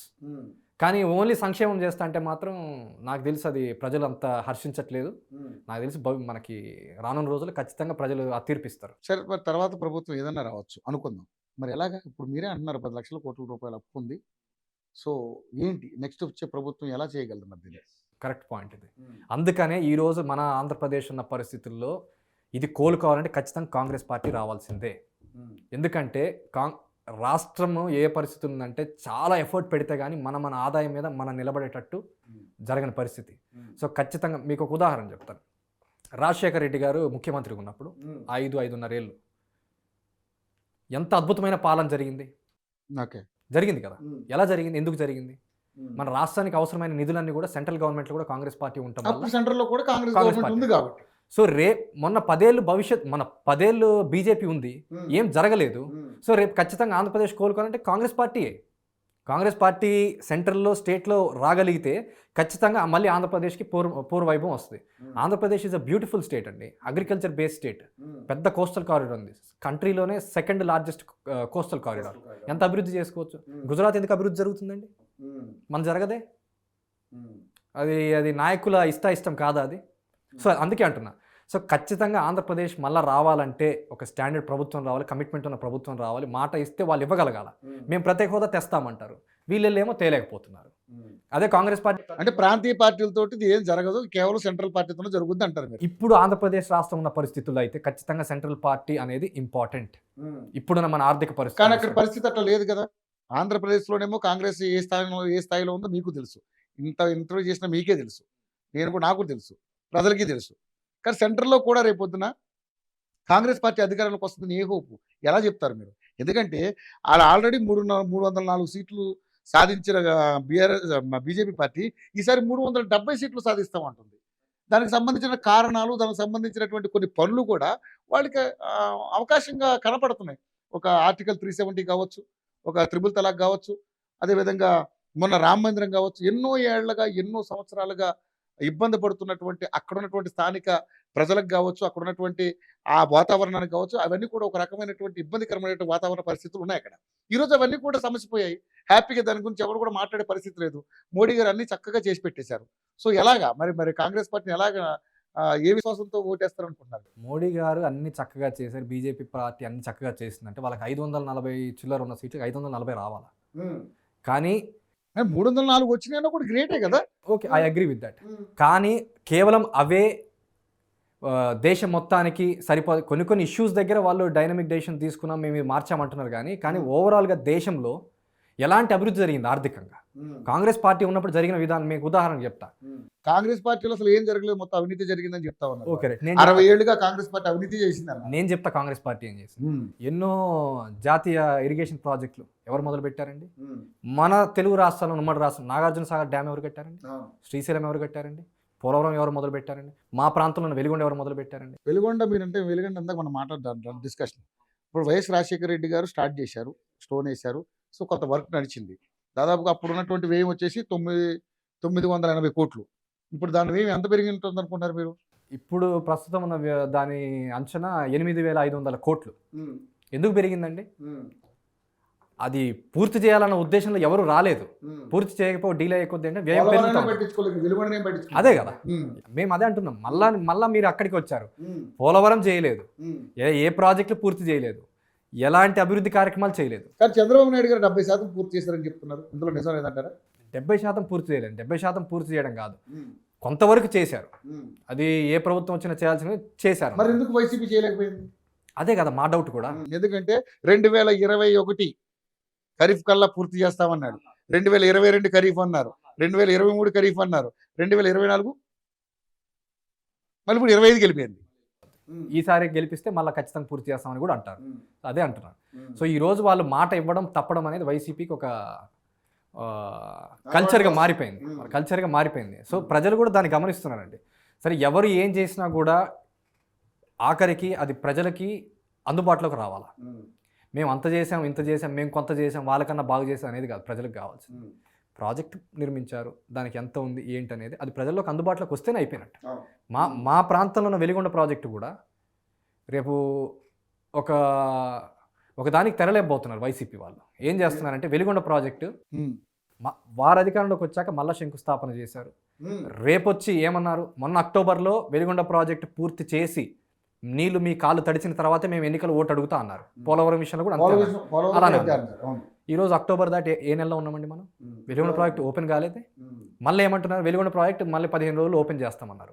కానీ అక్కడ పూర్తి అవ్వలేదండి. వెలిగొండ ప్రాజెక్ట్ పూర్తయిందని మేము ఎప్పుడు అనుకుంటామంటే మా ప్రజలు వెలిగొండ ప్రాజెక్ట్ దగ్గర 3 జిల్లాలకి తాగునీరు, సాగునీరు వచ్చేసి దగ్గర 4.45 లక్షల ఎకరాలకు సాగునీరు. నెల్లూరు, కడప, ప్రకాశం 3 స్టేట్లు, 3 జిల్లాలకి. ఈ 3 జిల్లాలు కలిపి 30 మండలాల్లో దగ్గర 15 లక్షల మంది త్రాగునీరు అందిస్తుంది. అంటే ఎంత పెద్ద ప్రాజెక్ట్ అండి. మీ సొంత జిల్లాకు కూడా వస్తున్నాయి కదా, మరి మీ సొంత జిల్లా కోసమైనా చేసుకోవాలి కదా. ఆ రకంగా మా జిల్లాలైనా బాగుపడతాయి, అది చేయలేదు. సో వీరు ఏంటంటే మళ్ళీ రేపు ఎలక్షన్ ముందు వచ్చేసి నీళ్లు రాకపోయినా కూడా మేము ఓపెన్ చేసాం, ఓకే రైట్, ప్రజలందరినీ మభ్య పెట్టేసి అయిపోయిందని చెప్పేసి ఏదో తాత్కాలికంగా చేసి ఒక ప్రయత్నం చేస్తున్నారు. కానీ ప్రజలు నమ్మట్లేదు. కేవలము ఏ రోజైతే మా రైతుల పాదాలు నీళ్లు తాకుతాయో, మా ప్రజలు ఆ వెలిగొండ నీళ్ళు తాగుతారో, ఆ రోజు ప్రాజెక్ట్ పూర్తయినట్టు. అది సో దీనికి రావాలన్నా కూడా మళ్ళీ మా కాంగ్రెస్ పార్టీ రావాలా 100%. సో నమ్మకం ఉందా? ఎందుకంటే భారత్ జోడో యాత్ర ద్వారా మేము ఈరోజు కర్ణాటకలో అధికారంలోకి వచ్చాం, ఈరోజు తెలంగాణలో అధికారంలోకి వచ్చామని కాంగ్రెస్ పార్టీ చెప్పుకుంటుంది. ఇప్పుడు భారత్ జోడో న్యాయ యాత్రను పెట్టారు. అంటే ఏంటి దీని ఉద్దేశం ఏంటి? అంటే ఇప్పుడు సెంట్రల్లో అధికారం రావడం కోసం ప్రయత్నం చేస్తున్నారా? ఏ రాజకీయ పార్టీ అయినా అధికారంలోకి రావాలి, మేము ప్రజలకు ఏమైనా చేయాలనే ఉద్దేశంతో ఏ పని చేసినా చేస్తాం. ఓకే. రాహుల్ గాంధీ గారు ఈ యాత్ర ఏంటంటే ఇన్నేళ్ళు ప్రాంతాల వారిగా, మతాల వారిగా, కులాల వారిగా, వివిధ కారణాల వారికి ఎక్కడైతే ఐకమత్యం లోపించిందో దాన్ని మళ్ళీ భారత్ జోడో యాత్ర అనే దాంట్లో మళ్ళీ అందరం కలిసికట్టుగా ఉందన్న ఒక ఉద్దేశంతో ప్రజలందరికీ ఒక అవగాహన తెప్పించాలన్న దాంట్లో యాత్ర చేపట్టారు. కొత్తగా న్యాయానికి అన్యాయానికి జరిగే పోరాటం కోసం దాని అందరికీ ఒక అవగాహన రావాలన్న దాంట్లో యాత్ర చేపట్టారు. ఇది ఒక మంచి నోబుల్ కాజ్ కదా. సో అది అధికారంలోకి రావడానికనే కాదు, ఒక విధానం, ఒక కొత్త ఒరవడి తీసుకురావాలి, అందరూ కలిసి ఉండాలి ఎందుకు అనేది క్వశ్చన్ ఇక్కడ. అంతకుముందు ఏం చేశారు మరి 5 ఏళ్లలో? ఎప్పుడైనా తిరిగారా? అంటే తిరగడం అని కాదండి, ఖచ్చితంగా అన్ని రాష్ట్రాలు, ఆయా రాష్ట్రాల్లో అక్కడ ఉన్న ఇష్యూస్ పరంగా రాహుల్ గాంధీ గారు అడ్రస్ చేస్తున్నారు, వస్తున్నారు. ఓవరాల్గా ప్రజల్లో ఆ టైంకి ప్రజల్లోకి వెళ్ళిపోయి ప్రజలకు ఒక నమ్మకం క్రియేట్ చేయాలండి. ఇప్పుడు అధికారం ఎలక్షన్ టైంకి ఎందుకు అంటారంటే ఆ టైంకి కూడా ప్రజల్లో ఒక నమ్మకం కలిగించాలి. సో అందుకనే చేశారు. తప్పేముందండి? ఎలక్షన్ ఎజెండానే కదా. రాజకీయ పార్టీల ఉద్దేశం ఏంటండి? We have to fight the ఎలక్షన్స్లో మనం అధికారం చేపట్టాలి, తర్వాతే కదా ప్రజలకి ఏమైనా చేయగలుగుతాం. సో కాంగ్రెస్ పార్టీ కూడా ఖచ్చితంగా అధికారంలో రావాలని కోరుకుంటే ఆ రకంగా రాజకీయం కూడా మా వ్యూహాలు మాకుంటాయి. కానీ ఏ రకంగా ఎందుకు చేస్తున్నాం, ఏ టైంలో చేస్తున్నాం అనేది కూడా ఇంపార్టెంట్. మరి ఆ రకంగా ఈరోజు బీజేపీ పార్టీ కూడా కొత్త వాటికి తెరదీసింది కదా, దాన్ని ఏమని చెప్తాం?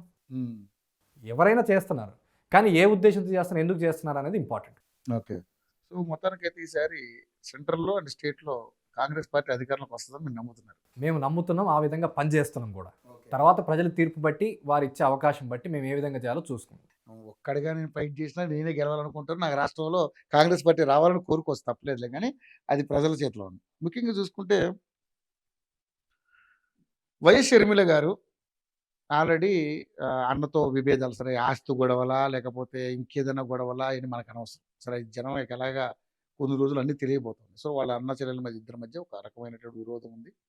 సో తెలంగాణకు వచ్చి నేను తెలంగాణ కోడల్ని అని ఇక్కడ సొంత కుంపటి పెట్టి ఇక్కడ పార్టీ పెట్టి దాన్ని విలీనం చేసి ఇప్పుడు కాంగ్రెస్లోకి వచ్చారు. సరే ఇక్కడ తిరిగారు, ఇక్కడ వాళ్ళ ఎత్తులు పై ఎత్తులు ఇక్కడ పారలేదు. సో మళ్ళీ ఇప్పుడు ఏపీ మీద పడ్డారు. సో ఏపీకి YS Sharmila party Congress party నుంచి రావడం అనేది తెలంగాణలో చాలామంది ఆమె మీద రకరకాల ఎలిగేషన్ చేశారు. ఇప్పుడు ఆంధ్రాలో కూడా అక్కడ చేసింది అక్కడ అయిపోయింది, ఇక్కడికి వచ్చారు. ఇదంతా కూడా ఒక రకమైనటువంటి ఒక దొంగ ఆట, అన్నా చెల్లెలు కలిపి ఆడుతున్నట్టు ఒక దొంగ నాటకం కింద కొంతమంది అభివర్ణిస్తుంటే, ఈరోజు అన్నను కూడా ఆమె కాంగ్రెస్ పార్టీ నుంచి మాట్లాడుతూ రకరకాల ఎలిగేషన్ చేస్తూ ఆయన కూడా దూషించడం జరుగుతూ ఉంది. ఇవన్నీ ఏంటి, ప్రజలు పిచ్చోళ్ళు చేసే కార్యక్రమాలు లేకపోతే ఎంతవరకు కరెక్ట్ అని మీరు అనుకుంటున్నారు? ప్రజల్ని పిచ్చోళ్ళు చేయడం ఏం లేదండి. ఏ రాజకీయ నాయకులైనా, ఎవరైనా రాజకీయాలకు రావాలన్నా కూడా వాళ్ళ ముందు అప్రిషియేట్ చేయాలి. ఎందుకు వస్తున్నారు? ప్రజాసేవ చేయడానికి వస్తున్నారు. సరే, ఆ ప్రజాసేవ ఎంతవరకు ఏం చేస్తారనేది అది డిఫరెన్స్ ఆఫ్ ఒపీనియన్. మీరు జర్నలిస్ట్గా మీరు ఒక విధంగా అడగవచ్చు, ఒక రాజకీయంలో ఉన్నవాడికి నేను ఒక రకంగా చెప్పొచ్చు. సో దానికంటే జనరలైజ్గా ఎవరు రాజకీయాల్లోకి వచ్చినా వాళ్ళకు నోబెల్ కాస్ట్ వస్తున్నా దాన్ని అప్రిషియేట్ చేద్దాం. ఎస్, షర్మిల గారు పార్టీ పెట్టారు, చేయాలనుకున్నారు, తెలంగాణలో జరుగుతున్న ఈ పాలనని దించాలనుకున్నారు, ఆ విధంగా వెళ్ళాలనుకున్నారు, వారికి అగెన్స్ట్గానే పోటీ చేశారు. కానీ షర్మిల గారు ఉండటం వల్ల ఓట్లు చీలిపోయి అక్కడ మళ్ళా కేసీఆర్ టీఆర్ఎస్ పార్టీ అధికారంలోకి వస్తే ఎత్తుకున్న కాజే ముందు నష్టపోతుంది కదా అని చెప్పేసి సో వారు ఆ స్టెప్ వెనక్కి తీసుకొని కాంగ్రెస్ పార్టీ నుంచి ఓట్లు చీలకుండా ఉండడానికి డెఫినెట్లీ ఆ ఎలక్షన్ వెనుదిరిగారు. కానీ అది మళ్ళీ ఏంటంటే కాంగ్రెస్ పార్టీలోనే ఎందుకు విలీనమయ్యారంటే, కాంగ్రెస్ పార్టీ అయితే ఇంకా పెద్ద ప్లాట్ఫామ్ కాబట్టి మనం ఎక్కువ పరిధిలో చేయొచ్చు కాబట్టి అన్న ఉద్దేశంలో తీసుకున్నారు. అదందరూ కూడా మంచిదే. పార్టీలు పెట్టి విలీనం చేయడం లేకపోతే పొత్తులోకి వెళ్ళడం తప్పు కాదు, రాజకీయాల్లో ఒక భాగం. కానీ మా అందరికీ ఆనందకరమైన విషయం ఏంటంటే షర్మిల మేడం గారు కాంగ్రెస్ పార్టీలో చేరడము, ఆంధ్ర రాష్ట్రానికి అధ్యక్షురాలిగా ఉండడము. ఎందుకంటే గత 5 ఏళ్ళుగా మనందరం గమనిస్తున్నాను షర్మిల మేడంకి ప్రజాసేవ పట్ల ఎంత డెడికేటెడ్గా పనిచేస్తారు. ఈ దేశంలో నాకు తెలిసి ఏ మహిళ కూడా 3,800 కిలోమీటర్లు సుమారుగా పాదయాత్ర చేసిన వారు లేరు. అది కూడా అత్యంత క్లిష్టమైన సమయంలో. జగన్మోహన్ రెడ్డి గారు 11 నెలలు జైల్లో ఉన్నప్పుడు పార్టీ బాధ్యతలన్నీ భుజాల మీద వేసుకొని పార్టీ నాయకులందరూ సమీకరణ చేసుకుని రాష్ట్రం మొత్తం తిరిగారు కదండి. మంచి కాజ్ కోసమే కదా. సో అలాంటి కమిటెడ్ లీడర్ కానీ కాంగ్రెస్ పార్టీలో ఉండి కాంగ్రెస్ పార్టీ నడిపిస్తే డెఫినెట్లీ మంచి పురోగతి ఉంటుంది అండ్ రాష్ట్రానికి కూడా ఎక్కువ మేలు చేయొచ్చు. కానీ ఆ కమిట్మెంట్ స్థిరంగా ఉంటుందని నమ్మకం ఏంటి? ఎందుకంటే ఇక్కడ ఆల్రెడీ పార్టీ పెట్టి విలీనం చేశారు, మళ్ళీ అక్కడికి వెళ్ళారు, రకరకాల గందరగోళ పరిస్థితులు. సో ఆంధ్రప్రదేశ్లో అయినా ఆవిడ నిలకడగా ఉంటారా? ఖచ్చితంగా ఉంటారండి. Congress party is a national party. వారు నిర్ణయించిన దాని ప్రకారం పనిచేయాలి. సో కాంగ్రెస్ పార్టీలో చేరారంటేనే ఇక రాబోయే కాలం అంతా కాంగ్రెస్ పార్టీలో అనేది నిర్ణయం మేడం గారు చెప్పేశారు 100%. సో కాంగ్రెస్ పార్టీని ఆంధ్రప్రదేశ్లో అధికారంలో తీసుకురావడమే ధ్యేయంగా షర్మిల మేడం గారు ఆ విధంగా పనిచేస్తున్నందుకు కాంగ్రెస్ పార్టీలో ఉన్న మేమందరం కూడా ఆనందిస్తాం. ఒక క్లిష్టమైన క్వశ్చన్ అడుగుతాను, మరి మీరు చెప్తారో లేదో నాకు తెలియదు. కానీ ఇప్పుడు కాంగ్రెస్ పార్టీ ద్వారా వైఎస్ షర్మిల అక్కడ అడుగుపెట్టి ప్రచారం చేస్తా ఉన్నారు. ఓకే. సో ఇప్పుడు కాంగ్రెస్ పార్టీ ద్వారా ఆమె అక్కడికి వచ్చి పోటీ చేయడం వల్ల ఎవరికి ప్లస్ ఎవరికి మైనస్ అని మీరు అనుకుంటున్నారు? ఎవరికి ప్లస్ ఎవరికి మైనస్ అంటే చెప్తున్నాను, ప్రజల ఓటింగ్ నాడి ఎలా ఉన్నది అనేది మన ఎలక్షన్ అయిపోయేదాకా తెలియదు. సార్ నేనైతే కాంగ్రెస్ పార్టీకి అయితే కనీసం ఒక 2-3 సీట్లు వస్తాయని కూడా నేను అన్నాను. ఎందుకంటే అక్కడ నాకు ఉన్నటువంటి ఇన్ఫర్మేషన్ ప్రకారం. సో కొన్ని ఓట్లు అయితే చీలుతాయి గ్యారంటీ. అది ఎవరికి ప్లస్ ఎవరికి మైనస్ అనేది చెప్పాలి నాకు. అది ఎన్నికల తర్వాతే తెలుస్తుందండి. సో యా, ఎందుకంటే చెప్పలేమండి ఓటింగ్ ఎలా ఉంటుందని. అదే చెప్పగలిగితే ఇంకా మళ్ళీ అధికారంలోకి మేము ఎలా రావాలో ప్లాన్ చేసుకుంటాం కదా. ఏదన్నా ఎలక్షన్లోకి మనం ప్రజల సమస్యలపైన పోరాడుతుంటే వాళ్ళు ఏ నిర్ణయం తీసుకుంటారనేది మనకి ఎలక్షన్ తర్వాత అర్థమైంది. కాకపోతే మీరు అన్నట్టు 1-2 సీట్లు అనేది కాదండి, ఖచ్చితంగా ఒక మంచి నంబర్ వస్తుంది. కీలకంగానే వ్యవహరించబోతున్నాం. మేడం గారి ఆధ్వర్యంలో ఒక మంచి నంబర్ వస్తే మీరు సర్ప్రైజ్ అవుతారు చూడండి. 100%. అది ఎవరికి ఏమవుద్ది అనేది భవిష్యత్తు నిర్ణయిస్తుంది. ఓకే. సో ముఖ్యంగా చూసుకుంటే ఈ మధ్య రిలీజ్ అయిన ఒక సినిమా గురించి మనం మాట్లాడుకుందాం. అంటే యాత్ర 2. సరే, యాత్ర వచ్చినప్పుడు ఆ సినిమాని స్క్రీన్ల ద్వారా వేసి వాళ్ళ అధికారంలో రావడానికి కూడా ఆ సినిమా కొంత ఉపయోగపడింది. సో ఈసారి యాత్ర 2 అని సినిమా తీసుకొచ్చారు. ఈ సినిమాలో అసలు వైఎస్ షర్మిల గారి క్యారెక్టర్ లేకుండా చేశారు. సో దీని మీద చాలా రకరకాలైనటువంటి ప్రజలందరూ కూడా రియాక్ట్ అయ్యారు. అందరూ కూడా దాని గురించి మాట్లాడారు. అంటే ఇప్పుడు కాంగ్రెస్ నుంచి పోటీ చేయబోతున్న ఒక యువ నాయకుడిగా మీ ఒపీనియన్ ఏంటి? అంటే ఎందుకంటే ఆయన నేను రాజన్న బిడ్డనే అంటున్నాడు, ఈమె రాజన్న బిడ్డనే అంటుంది. మరి ఏంటి, ఎలా చూడొచ్చు? వారంటము వీరంటము అది నిజమే, ఇద్దరికీ హక్కు ఉంది. జగన్మోహన్ రెడ్డి గారే నేను అనటానికి లేదు, మేడమే అనటానికి లేదు, ఇద్దరు ఓకే. కానీ ఇప్పుడు మీరు అన్నట్టు అదే అండి, సినిమాలో జరిగిన సంఘటనలు ఇవన్నీ నేను కూడా విన్నాను. ఇక్కడే తెలుస్తుంది ఇది కేవలం ఎలక్షన్ స్టంట్ అండి. ఓకే, మీరు కేవలం బయోగ్రఫీ చూపించాలనుకుంటే జరిగింది చూపించండి,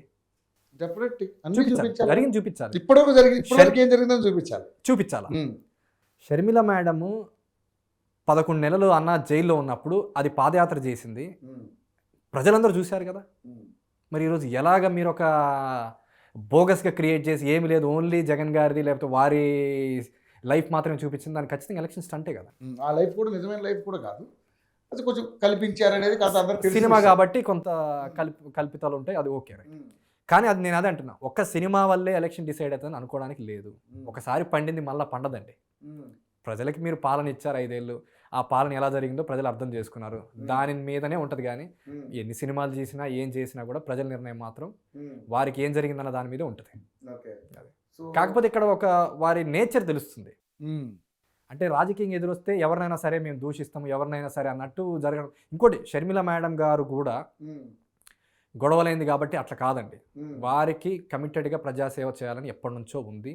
వారు కూడా వివిధ అవకాశాలు తీసుకొని వస్తున్నారు. కానీ ఈరోజు మాత్రం ఖచ్చితంగా ఆంధ్రప్రదేశ్ కోసం చాలా డెడికేటెడ్గా ఆంధ్రప్రదేశ్ మళ్ళీ రావాలంటే ప్రత్యేక హోదా రావాలి, వేరే అడిషనల్ బెనిఫిట్స్ రావాలంటే మళ్ళీ దీనికి కాంగ్రెస్ పార్టీ రావాలని వారు నమ్మడం కూడా కరెక్ట్. అది కరెక్ట్ నిర్ణయం తీసుకున్నారు, ఆ విధంగా పనిచేస్తున్నారు. మీ భవిష్యత్తులో కూడా చూస్తారు ఎలాంటి మేలు జరుగుతుంది అనేది. డెఫినెట్లీ కమిటెడ్ లీడర్గా ప్రజాసేవ కోసం వచ్చారని మిగతా అభియోగాలు వస్తాయండి. రాజకీయాలకు వచ్చినప్పుడు ఇవన్నీ సహజం, వారొక మాట అంటారు వీరొక మాట అంటారు. కానీ ప్రజలకి తెలుసు. ఈరోజు మనం మేడం గారు జిల్లాల వారికి పర్యటించినా కూడా, నియోజకవర్గాల వారికి పర్యటించినా కూడా ఎంత అద్భుతమైన స్పందన వస్తుంది ప్రజల్లో. ఏమీ లేదన్నారు కాంగ్రెస్ పార్టీ. ఇంత సమీకరణ జరగలేదు. ఈరోజు ఎంత సమీకరణ జరుగుతుంది? 100% వస్తున్నారు. నేను చెప్పేది మన వీడియోస్‌లో చూడండి. సభలకు తరలించినట్టుగా 500 అలాంటివి ఏమైనా ఇచ్చి తరలిస్తున్నారు. మీరే అంటున్నారు కదా! కాంగ్రెస్ పార్టీకి అంత బలం లేదని. ఇప్పుడు అధికార పార్టీలో ఉన్న వాళ్ళు లేకపోతే ఎప్పుడు వీళ్ళు చేయొచ్చేమో గానీ మాకు అట్లేం లేదండి. 100% ప్రజలు సొంతంగా వస్తున్నారు. సరే అధికార పార్టీలోకి వెళ్ళినప్పుడు మీటింగ్ పెట్టినప్పుడు వెళ్తే మీరన్నట్టు ఎలా తీసుకెళ్ళగలుగుతాను అదొకటి. ఇప్పుడు మీరన్నట్టు కాంగ్రెస్ పార్టీకి అంత లేదన్నా కూడా ఇంతమంది వస్తున్నారంటే దాని అర్థం ఏంటండి? వాళ్ళు ఖచ్చితంగా హోల్ హార్టెడ్‌గా మేడం గారిని చూడాలి, చెప్పేది వినాలి. ఈ పోరాటంలో మనం కూడా ఉండాలని వస్తున్నారు. 100%. ముఖ్యంగా చూసుకుంటే మీరు ఒక యువరక్తం, మీరు ముందుకు రావాలనుకుంటున్నారు రాజకీయాలు.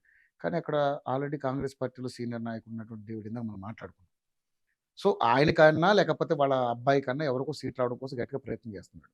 సో మీకు వెనక పెద్ద నాయకుల అండదండలు మీకున్నాయా? ఎందుకంటే ఇక్కడ కాస్త డబ్బు ఎంత ఉపయోగపడుతుందో లాబియింగ్ కూడా అంతే ఉపయోగపడుతుంది. సో ఏ సపోర్ట్? ఎందుకంటే మీకు ఫ్యామిలీ బ్యాక్‌గ్రౌండ్ పొలిటికల్‌గా ఏమైనా ఉందా మీకు?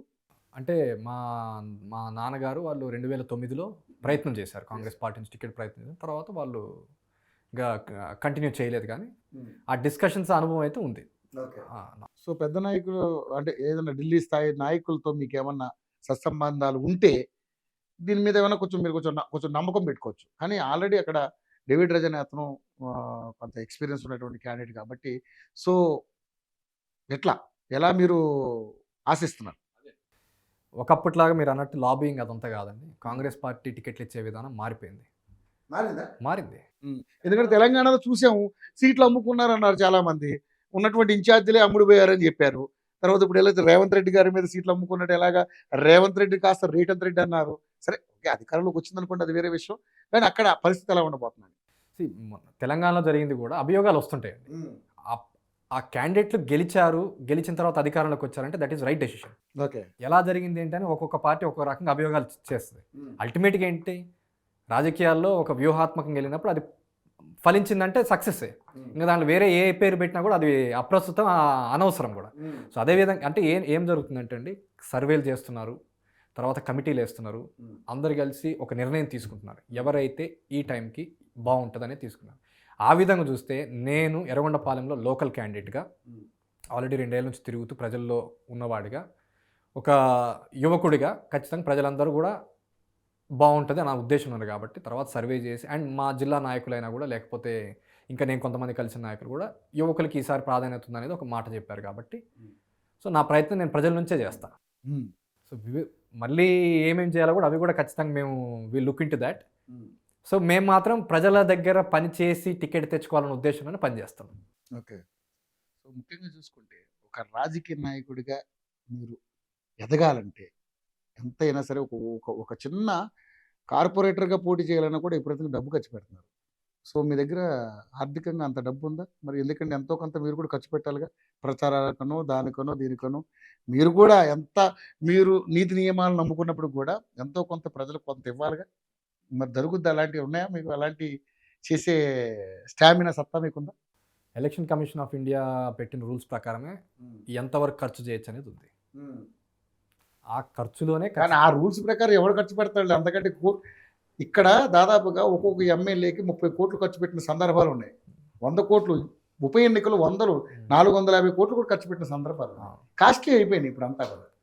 సో అంటే ఎలక్షన్ కమిషన్ బేస్ చేసుకుని మనం చేయలేము. నేను చెప్పే పాయింట్ ఏంటంటే ఆల్రెడీ అది ఉంది కాబట్టి మీరు అన్నట్టు అదే అండి. ఇప్పుడు ఎలక్షన్ కోసం ఏమేం చేయాలో క్యాండిడేట్స్ అందరూ అవి చేయాలనుకునే ప్రిపేర్ అయ్యి వస్తారు. ఓకే. సో దానికి ఏంటంటే ముఖ్యంగా కానీ అది మొదటి ప్రాధాన్యత కాదు. ప్రజల్లో ముందు వాళ్ళకి నమ్మకం కల్పించి వాళ్ళ నుంచి తీసుకురావాలి. కానీ కాకపోతే మీరు అన్నట్టు బేసిక్ రీసోర్సెస్ మనం తిరగడానికి ప్రజలకు అందుబాటులో ఉంటాయి. దాని వరకు అయితే డెఫినెట్లీ పోటీ చేయాలనుకున్న ప్రతి ఒక్కరు ప్రిపేర్డ్ ఉంటారు. సో ఆ విధంగానే నేను కూడా ఉన్నాను.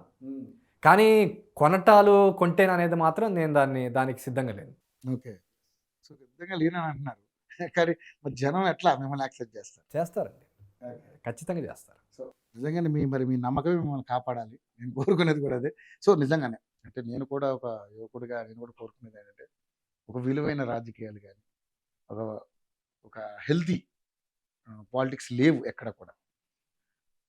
ఏదైనా కూడా ఎవడన్నా నిజంగా అంటే చర్చించుకుంటుంటే నేను కొంచెం బాధ అనిపిస్తుంటుంది. కానీ ఎవడైనా గెలుస్తున్నాడు శుభ్రంగా వాడి యొక్క స్వలాభం కోసం కష్టపడుతున్నాడు, శుభ్రంగా మొత్తం అన్ని దండుకుంటున్నాడు, బయటపడుతున్నాడు.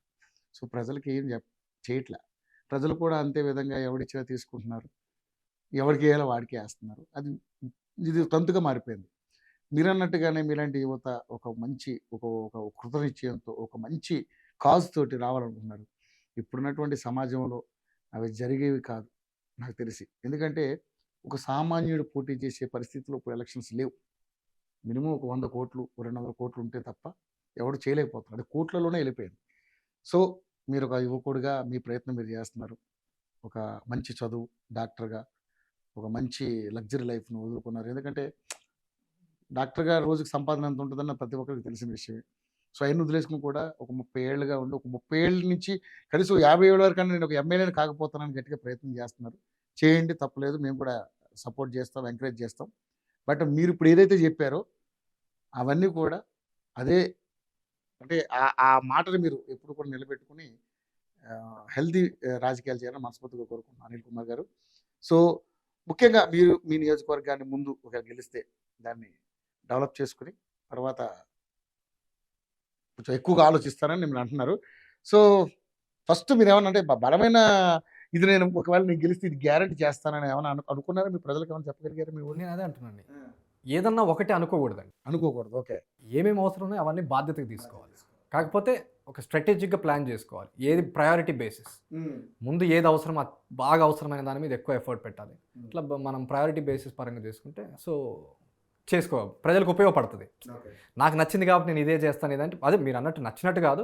అడ్రస్ చేయాల్సింది మెయిన్ బేసిక్ ఏంటంటే బేసిక్ తాగునీరు, రైతులకు సాగునీరు, లేకపోతే గ్రామాల్లో ఆ డ్రైనేజ్ వ్యవస్థ, వాళ్ళు నివసిస్తున్న ప్రాంతాన్ని కొంచెం నీట్గా ఉంచడము.